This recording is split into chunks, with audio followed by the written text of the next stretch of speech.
Lo'nda javob berasiz degan umiddamiz. Nega piyozning narxi birdaniga ko'tarilib ketdi? Iltimos, faqat qisqa va lo'nda javob kutamiz. Savolingiz bir o'rinli savol berdingiz. Juda ayni vaqtida berilgan savol deb o'ylayman. Mana qani mana 4-etajdan biri tushib ketdi-da. Shunda o'tirib do'konga borib 2 kilo sabz so'rayapti, qarang. Tushunasizmi? Albatta, ishonmayman. Keyin quyonchilik bilan bittasi shug'ullanar ekan. Katta dalaga borib olib, mana shu meniki deyapti. Uni bir hech qanaqa dokument yo'q boshqa. Nimaga sanaka deyilsa, men quyonchilik bilan shug'ullanaman, sabz ekaman deb deyapti.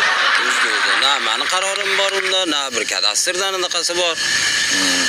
Keyin BMW bilan Nexus 2 qo'ylamacha o'ynayapti-da. Nexus 2 o'tib ketdi.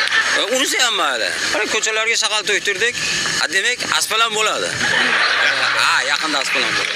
Asfalt bo'lgandan keyin yana bir aniq planga kirgizamiz, mahallaga suv kirgizamiz. Asfalt bo'lgandan keyin asfalt o'yamiz. Keyin yana